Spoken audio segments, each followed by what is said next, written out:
आइए आज की वीडियो में जानते हैं कि मनुष्य का भाग्य कब लिखा जाता है। मित्रों, हम सभी के मन में कभी न कभी ये सवाल जरूर आए हैं कि मनुष्य का भाग्य किस समय लिखा जाता है। हम सभी अक्सर कई लोगों को ये कहते या फिर सुनते आ रहे हैं, किस्मत का लिखा कोई नहीं मिटा सकता, यानी कि जो किस्मत में लिखा है वो होकर ही रहेगा। लेकिन हम ये नहीं सोचते कि हमारे भाग्य में क्या लिखा है।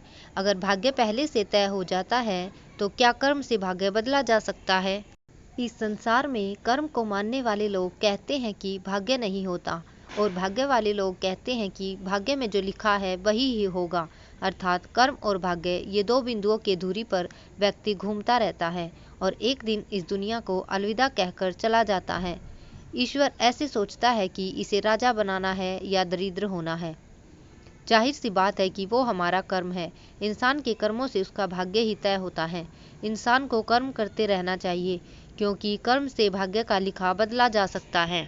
जो भी व्यक्ति इस धरती पर जन्म लेता है उसका भविष्य पहले से ही लिखा जाता है।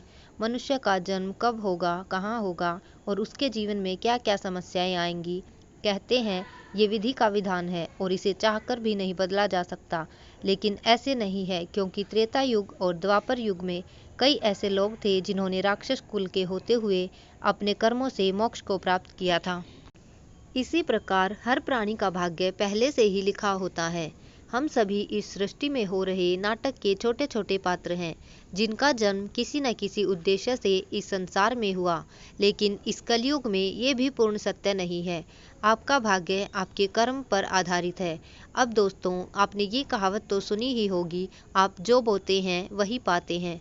अगर आप अच्छे और नेक काम करते हैं तो आपके साथ हमेशा अच्छा ही होता है।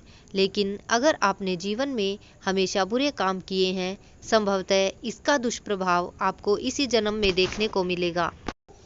अपने भाग्य को कैसे बदलें? अपने भाग्य को बदलने के लिए भगवान को याद करते हुए अपना कर्म करते रहना चाहिए, जिससे आपकी किस्मत चमकने की संभावना बनी है। इसलिए हमें अपने कर्म निरंतर सही दिशा में करते रहना चाहिए और बाकी का काम हमारे भगवान खुद देख लेंगे। यानी बिना कर्म किए हमें जीवन में कुछ भी नहीं मिल सकता। इसलिए हमारे धर्म ग्रंथों में धर्म कर्म और पुण्य कर्म करने की प्रेरणा दी गई है, क्योंकि यही एकमात्र रास्ता है जो हमें जन्म और मृत्यु के चक्र से बाहर निकाल सकता है। अर्थात बुरे कर्म करने वाले लोगों को भगवान के चरणों में कभी भी जगह नहीं मिलती।